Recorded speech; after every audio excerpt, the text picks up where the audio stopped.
We are rolling. We are live. We're rolling. Let's play. What should we play, Max? Should we play some sevens? Let's play some sevens. Wow, I'm not playing sevens for a little while. No, and tell us why you're not playing sevens for a while, Max. I have torn my AC joint. And how did you do that, Max? Playing in a shit tournament. Not a shit tournament. Was it a shit actually great tournament, or did you not go very well because you broke your shoulder? Well, yeah, it was that. It's a social corporate event. Mm-hmm. So all these big businesses like HSBC, whatever, have all go to this networking event at Richmond Rugby Club. Yeah. They all have their own sevens team, which is supposed to be players from their own company.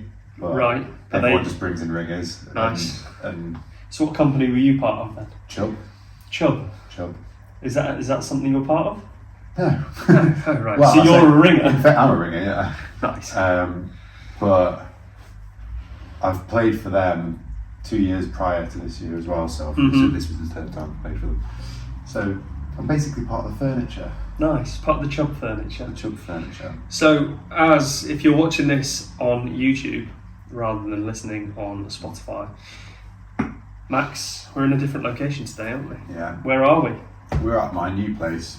Your new gaff. We're My at new Max's gaff. new gaff, so we changed it up. Yeah, and as you can see, I've not got a sofa yet, so I've No, got an but armchair and a desk chair. And a desk chair, but you know what? We're So you're about a comfortable. foot taller than me. It's just standard that, isn't it, mate? So today we're going to discuss sevens. As you all know, we both play rugby, and summer is particularly important to us because sevens is here. Sevens is here and gone for Max. Yeah, it didn't last very long. No, you stopped playing rugby, didn't you? So you 15, so you can play sevens. Yeah. My mental state behind it Right. is actually surprisingly good. Is it? Yeah. Okay. Because I thought just saying that might tweak a little bit of cause a tear. cause it. The fact that you've trained all year and now to you prepare for this moment.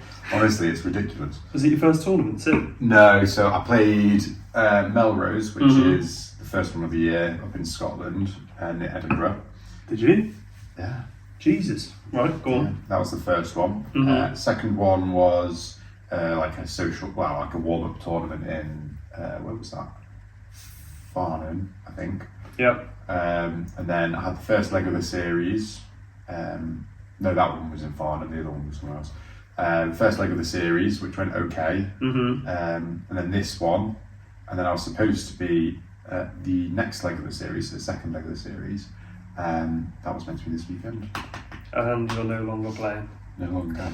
How so you play Elite Sevens, don't you? Yeah. Who's that for? Stunts. So Stunts. And they're on the circuit? in the circuit, yeah. So it's basically you've got your international sevens, Mm-hmm. the HSBC World Series, and then Is that not you've the got same the thing? Super Series. HSBC World Series International is the same thing. Right. And then you got the Super Series, which I think is like the Premiership of sevens. Right. Is that what you're to be on? honest, so yeah, Is that what you do? that's what I do. Oh, nice. With stunts, and then. But to be honest, it's a bit of a mishmash. Like you do it's not like as structured as like the rugby like union Premiership. It's not like that. Yeah. It's a little bit more like not social, but like a little bit more relaxed and laid back in terms of who plays for who. But we'll play against teams we'll play against international sides. Like we played against like Hong Kong and Spain and Germany. It's not bad, is it? Yeah. So you do play international sides, but they're just not on the circuit. Right. Or in the series, sorry. In the World Series, sorry. Yeah. I'm with you. Yes. So in terms of sevens, obviously we're discussing this today, but I thought it'd be good to go over what are the essential qualities of a sevens player. Yeah. For all of those that don't know what sevens is, what is sevens? So you got full-size rugby pitch, so normal rugby union pitch. Yeah. 7-a-side. Mm-hmm. So obviously that makes a lot of space. It's 7 minutes a half. You wouldn't want it any more than 7 minutes a half because it's a tough sport. Because of all that space, it's a very fast game. It's a very you're running constantly. It's a lot faster pace, and not just in a sense that the players are quicker, but also in a sense that any sort of Penalties that are given are like half the time. So if you're going for a turnover in rugby union, you get on the ball and then it'll be several seconds before the referee's like, okay, penalty. Yeah. Whereas in sevens, it's literally get your hands on the ball, half a second, turnover. Right. So it's very fast paced. You've got to be super fit. I think in terms of like physical attributes, if I was to sort of make my own rugby sevens player, the first thing I'd give them is fitness. Like it's 100% fitness. Above speed? Arguably. Right. Yeah, arguably. But speed's a very, very close second. Obviously, with all that space, you're going to want some pace to get through the gaps and round the outside. Yeah, and it's insane because like how quick these players are. Yeah. Because in the series, like, I'm a fast player in rugby union. Yeah. But in sevens, I'm. Well, that's it. I wouldn't say I'm dead slow. I used to be, but I've got a lot quicker. However, on the sevens field, I feel like I'm running in treacle all the time. If I see a gap, I try and go through it, and it just gets closed very quickly. And if someone sees a gap that I'm meant to be covering, they tend to go through. So yeah. So fitness is important. Speed is important. How would you? Yeah, go on. How would you structure your elite player? So you've got fitness, you've got some speed. So there's going to be an element of aerobic and aerobic qualities within that fitness. Your speed is more kind of max velocity based, I suppose, because there's so much space. It's like, yes, acceleration is important, don't get me wrong, but you top speed because you can be running in from your own try line to score a try. So just hitting top speed and having that is going to be massively important. Right. Your quickest players in the world, your Perry Baker, your Dan Norton, your Carlin Isles, your whatever. Your Max Imbers. I don't know about that. They're all max speed, like max velocities are just insane. Right.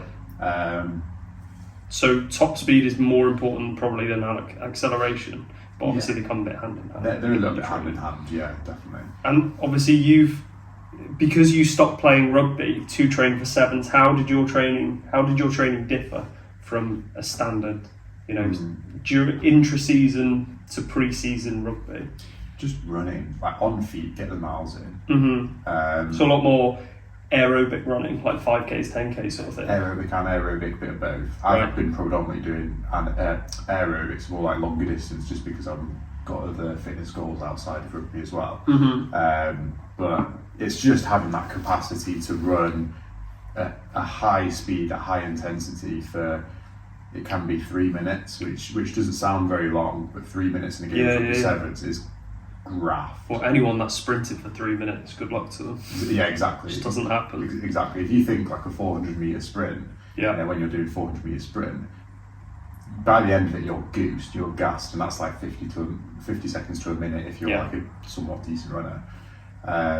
But sevens is on and off, and then you're trying to wrestle someone on the ground. And you're hitting the floor, and as soon as you hit the floor, like the thing that takes out of you most is probably hitting the deck and getting straight back up to get back involved in the game. Like that's probably the hardest part of it. Yeah.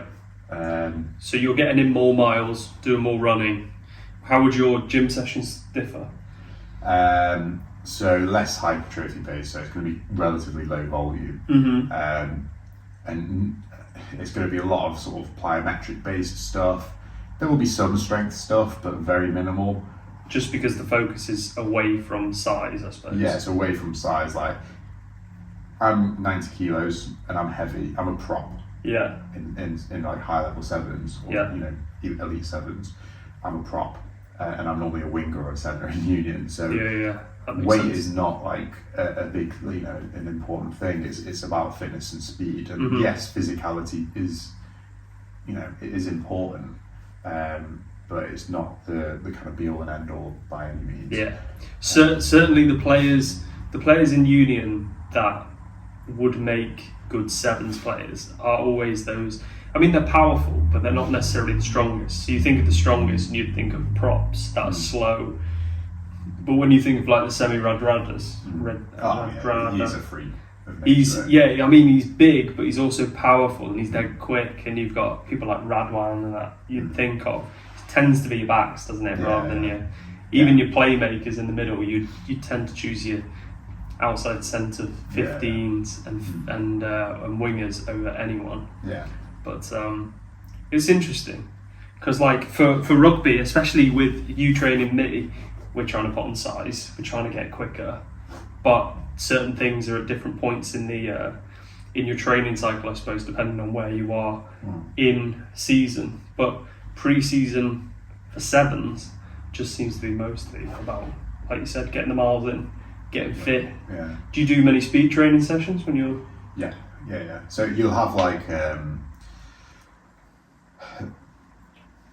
the kind of best way to work it is your higher volume days will be predominantly acceleration based, Right. and fitness based. Right. So they're like, when it comes to sevens, acceleration and fitness are better, and then your plyometrics and your max velocity are better to be like linked together. So if you were to have like a 4-day training week, Yeah. you'd have your acceleration session, which will be more force production, but also your kind of fitness, your interval training. So your like repeated sprints, your kind of higher volumes. Like, so you'd be doing like your sled sprints, Yeah. and then doing your normal sprints. Is that what you're saying? Yeah. Because when we're doing the 20 meters. acceleration stuff, you've got me on sled sprints, and trying to think back to it now. More the acceleration drills, those horizontal forces. Horizontal force production, but then I'll also later on in the gym session, start off horizontal force production with sled sprints and so on. Then we get into a little bit more resistance-based stuff. So your speed squats, so squatting but moving with an intense moving bar quickly. So that kind of like higher volume stuff, and then really you low finish weight. off, but like a medium to low weight. And then you maybe finish off the session, or in a separate session, depending on what standard you are and how much time you have. You'd then do like an interval session on a watt bike, or like an interval. A what bike? A watt bike, or like a repeated sprint session on the field. So like you do, your what's it called, broken Broncos and things like that. Right. That higher volume stuff. That's Quite high anaerobic capacity sort of stuff. Exactly. And it's going to take it out of your legs a little bit more. And then on your other training day, you'd have your max velocity stuff, your plyometric based stuff, so real like body weight stuff almost, vertical force production, lots of pogos, lots of box to box jumps, that sort of stuff. Plyometrics, and then you get your max velocity, so just exposing yourself to top speeds, and then you just flip it, so you'd go acceleration, high volume, interval sprints, that sort of stuff, then into your max velocity plyometrics based stuff, and then you do it again, and that'd be your 4 sessions in the week. So you'd just do almost session 1, session 2, session 1, session 2, 4 sessions. And then you're playing on a Saturday, full day. And then because your higher volume day is going to be your acceleration day, which would be on, say, the Thursday, and then you've got your max velocity on the Friday, which is low volume, so it should be, you should be fresh going into Saturday. Interesting. But obviously with sevens it's a little bit easier because you're playing less frequently than in the union season, so you can probably get away with, if it's a free weekend, so you're not playing the weekend, then you can do your acceleration max velocity day off, acceleration max velocity, and then the weekend off. But then if you're on a game week, then maybe you can get away with acceleration max velocity day off, acceleration, then a really light plyometric session, bring the volume right down, so you're completely fresh for Saturday. I love sevens from a nutrition point of view, because it's an interesting one. It really is. It's a bit like your CrossFit events in terms of the train. When I say in terms of like CrossFit events, but in CrossFit, from what I remember, you're training dead hard all week, and then you've got a big competition on the weekend. And I'm sure your sessions would ramp down whilst you're building towards the event. And similarly, like with your sevens training, you're doing sort of more plyometrics. You're doing less volume in terms of the weight and reps to not take it out of your legs. But you still need to be eating correctly throughout the week to prepare yourself for the event. Make sure you've fully carb loaded, so making sure you're eating essentially low GI carbs, which are your things like brown rice, brown bread, lentils, oats, all those things, so they slowly build up your glycogen reserves in your liver, your muscle, your brain, I think, as well as another place it stores it. But you want to be doing those, just like CrossFit, just like Sevens, you want to be doing that for at least like 3 days before a big session. Because with Sevens, it's all you're sprinting, like you said. You're sprinting all the time, which means you are predominantly just using glycogen. You're not really burning through fat. And then, we'll talk about how to most effectively carbohydrates, like load, in a minute. But another thing people do during Sevens, which really fucks me off, and I know like, I play a pretty social Sevens, but you want to make sure because it goes all day. Like the first games are like 10 o'clock, and if you get through to the finals, you're through there at like 5 o'clock still. Yeah. On and off, really intense games. But people underestimate the value of nutrition, and then they're cramping up by sort of the finals, and you think, well, this is the most important bit. Yeah. But you need to, like we said, carbohydrate load prior to the week, to the event. But then the moment that day starts, you've got to make sure you're topping up your glycogen all day, because you burn through it like gas, really. So from the start of the day, you should be sipping on like high electrolyte drinks with sugar containing them. Because even in your warm-up, you're burning through glycogen. I'd say things like Lucozades, isotonics, make your own, with sugar, and squash and water, maybe a bit of salt in there to help the rehydration. But snacking on things like fruit, all these high GI carbs are what you want to be snacking on throughout the day to help reload that. Because you play your first game at like 10, half 10, the next one's at 11 or half 11, and the time in between is so short that you can't get a proper meal in you, but you also need enough to make sure you're replenishing your lost glycogen, replacing the fluid. So, your isotonics, your fruit is so useful in that. And then you do tend to get like a big break, don't you, sort of around lunchtime. Yeah, it might be just after lunch, or it might be just before, but that's your time to have a big meal, which contains low GI carbs. So again, we're talking rice, preferably brown rice, lentils, oats, a good protein source, not too many veggies, because you don't want your GI interference, like any sort of issues whilst you're competing. And then it's just making sure you're staying on top of those high GI carbs throughout the day. People underestimate that, and they'll eat you can eat cookies and shit like that and sugar, but you're better off getting it from fruit. You're better off getting it from fruit juice, and those isotonics. I've recently discovered through Lauren is dried fruit. Yeah. So like dried fruit, dried perfect. bananas, man. Oh, they're so nice, but they're also like great for that. Well, that's it. They've taken out all the fluid because they're dehydrated, but you've still got all that sugar in. And normally, as a dietitian, I'd be recommending like no one touches dried fruit. Obviously in moderation, but the majority of people I see don't need dried fruit because you end up eating loads. But for things like sporting events, especially Sevens, especially big, you've got the High Rocks or whatever it's called, and CrossFit, those sorts of events, perfect for like dried fruit.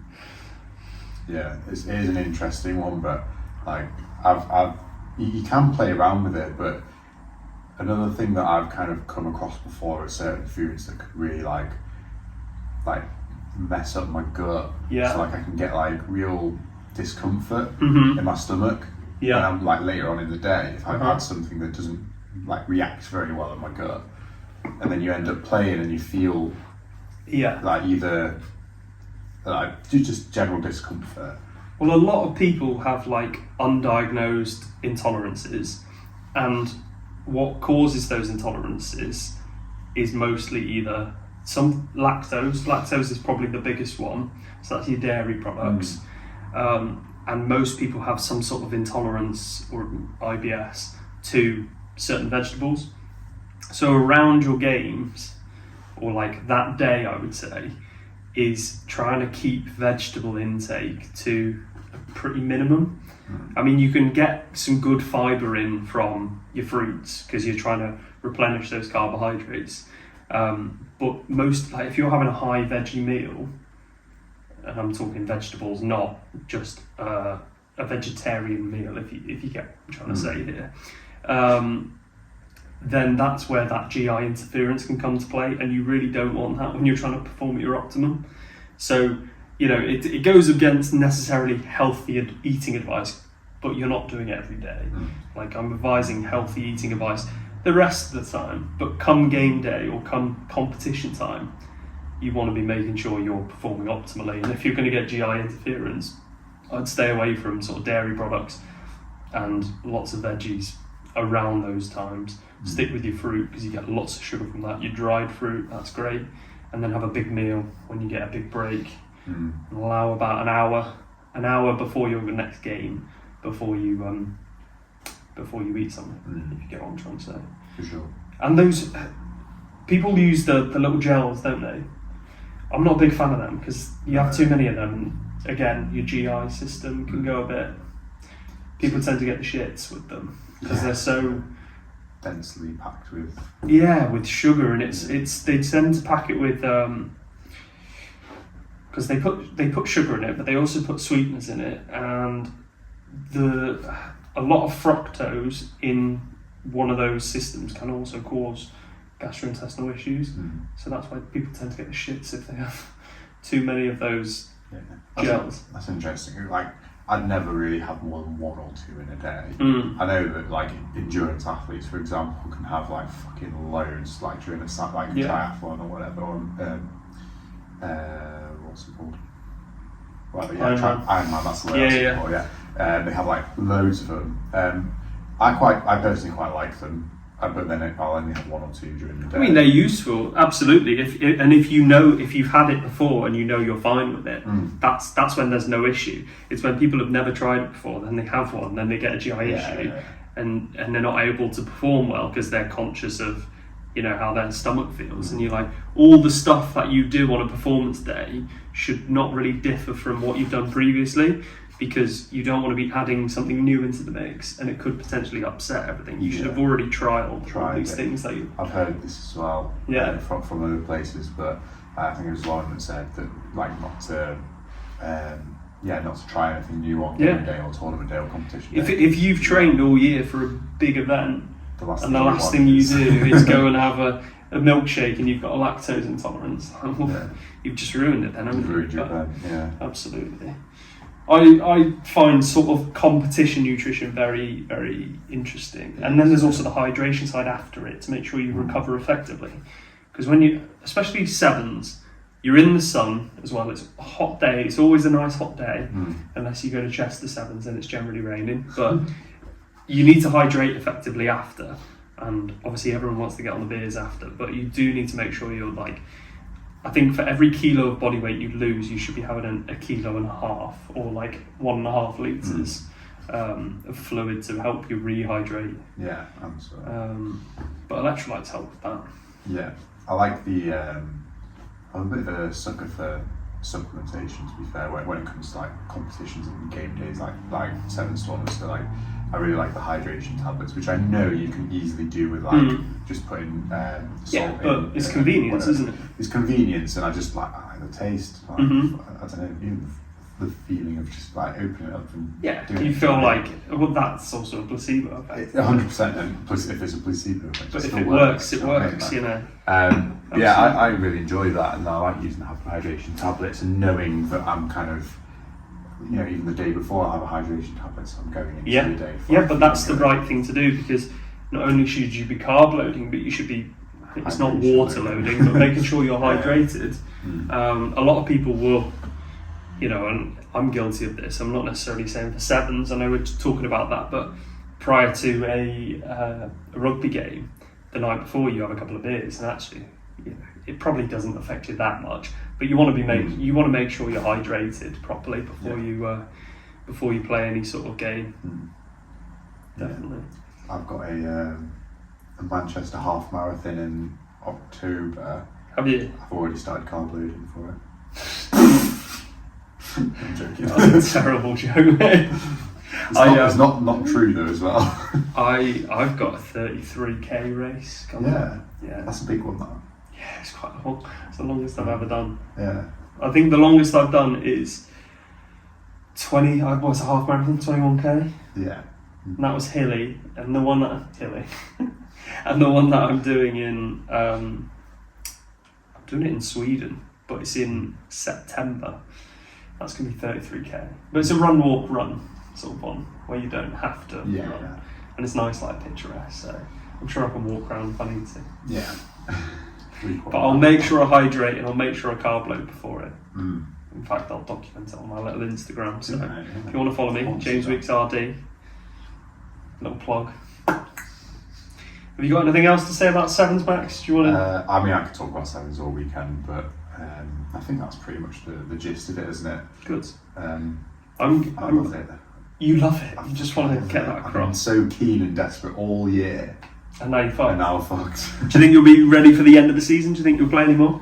I hope so. But like I said, I've got Manchester Half Marathon and other things coming up. Yeah. Like at the back end of summer, after summer. But I've also put my name down for Dubai Sevens in Ooh. November, December, whenever it is. That would be fun. So I want to be fit for that as well. So I don't know. Need another player? Yeah. I can always ask, mate. Yeah. Always ask. They need a little water boy. Yeah.